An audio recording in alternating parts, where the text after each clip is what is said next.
어떤 영양제를 먹어야 피부가 좋아지나요? 안 맞는 거를 드시면 돈 낭비만 하시게 됩니다. 트러블과 염증이 고민이다. 로 가세요. 건조하고 노화가 걱정이다. 캡처 우리 준비하세요. 안녕하세요. 피부건강설계 생기한의원 안산점 정혜진 원장입니다. 마포공덕점 이은정 원장입니다. 원장님, 어떤 영양제를 먹어야 피부가 좋아지나요? 네, 맞아요. 영양제에 대한 관심이 정말 많이 늘어난 것 같기는 하거든요.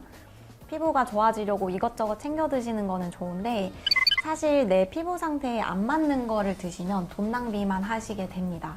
또 영양제만큼 중요한 게 평소 식단이기도 하고요.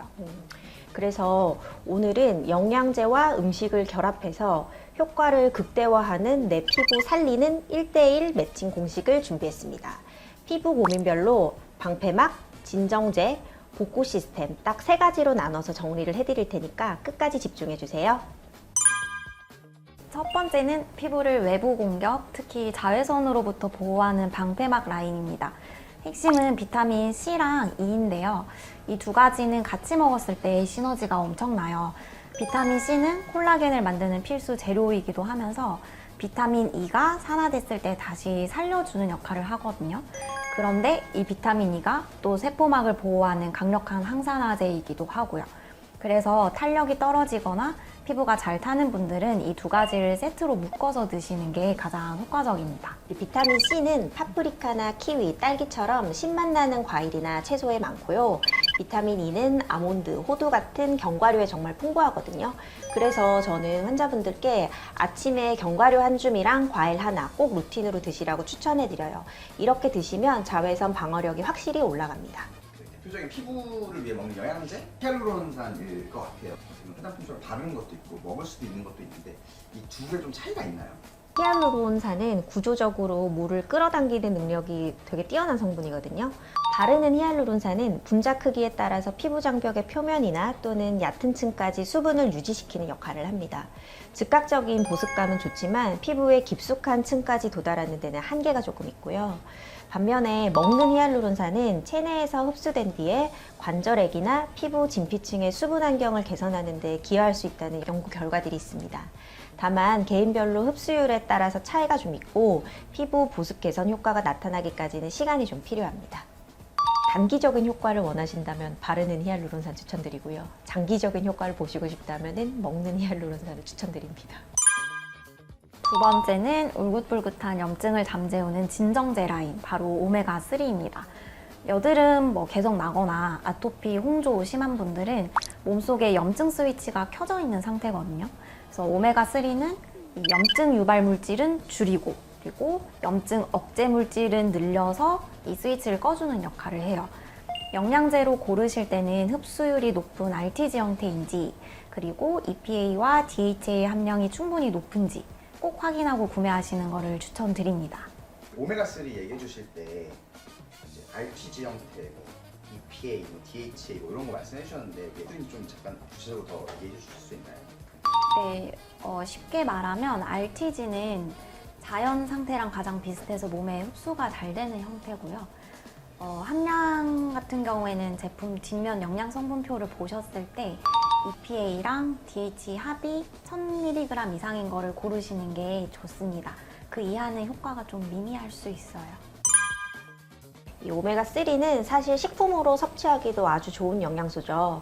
우리가 흔히 먹는 고등어나 연어, 꽁치 같은 등푸른 생선이나 들기름에 풍부하잖아요. 지용성이기 때문에 빈속에 드시는 것보다는 식사 중이나 식사 직후에 드셔야지 흡수가 잘 됩니다.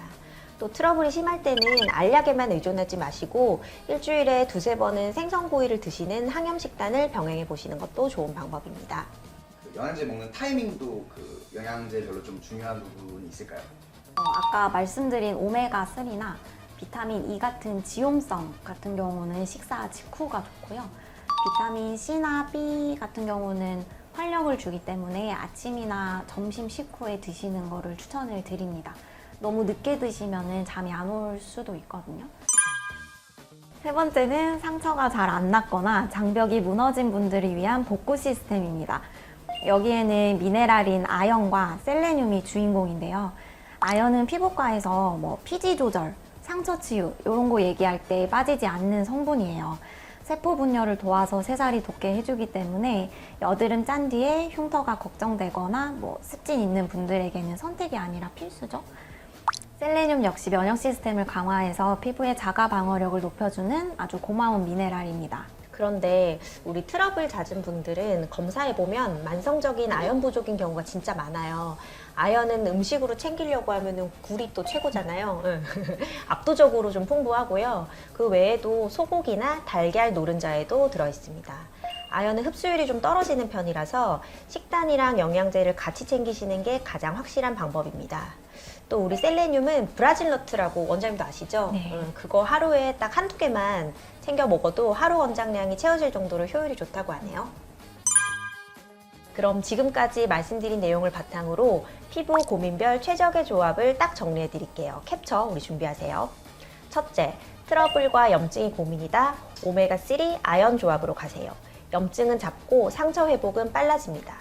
둘째, 건조하고 노화가 걱정이다. 비타민 C, 이 조합입니다. 탄력과 수분을 동시에 지킬 수 있습니다. 셋째, 자꾸 재발하고 면역이 떨어졌다. 셀레늄이랑 비타민 C로 면역력을 확 끌어올리세요. 이렇게 조합을 맞춰 드시더라도 이걸 안 지키면 도로 아미타불인데요. 바로 설탕과 정제 탄수화물 끊기입니다. 단 거 많이 드시면 인슐린이 나오면서 피지선을 폭발시키는 호르몬을 자극을 하거든요. 그래서 아무리 좋은 영양제를 먹어도 식단이 무너지면 소용이 없어요. 또 그리고 밤 10시부터 새벽 2시 요 사이에는 꼭 주무시는 습관, 그리고 물 많이 드시는 거, 이 기본기들을 영양제랑 함께 지켜주셔야 비로소 피부가 건강하게 바뀝니다.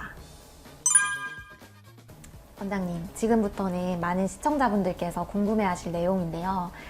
저희가 실제로 챙겨 먹는 루틴을 살짝 공개를 할까요? 네. 유산균이랑 비타민 C 이렇게만 챙겨 먹거든요. 유산균은 아무래도 장 건강이 피부뿐만 아니라 전반적인 좀 면역 체계에 도움이 될 거라 생각을 해서 유산균은 챙겨 먹고 있고, 저도 노화가 시작이 되다 보니 비타민 C를 먹어서 그 안색 개선이나 그리고 뭐 재생 이런 것들 도움 되도록 먹고 있습니다. 저는 사실 영양제보다는 식품으로 좀 섭취를 하려고 하고요.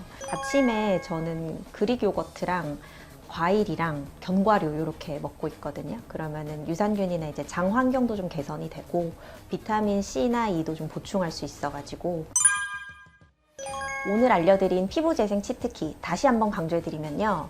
영양제, 식단, 생활습관 이 세 가지가 톱니바퀴처럼 단단하게 맞물려야 비로소 피부과 시술 이상의 효과를 보실 수 있습니다. 네, 오늘 영상이 여러분의 피부 고민을 근본적으로 해결하는 데 도움이 되었기를 바랍니다. 혹시 특정 질환이나 영양제에 대한 궁금증이 있다면 댓글로 남겨주세요. 여러분의 피부 건강을 책임지는 피부건강설계 생기한의원 이윤정, 정혜진이었습니다. 다음 영상에서 만나요. 안녕.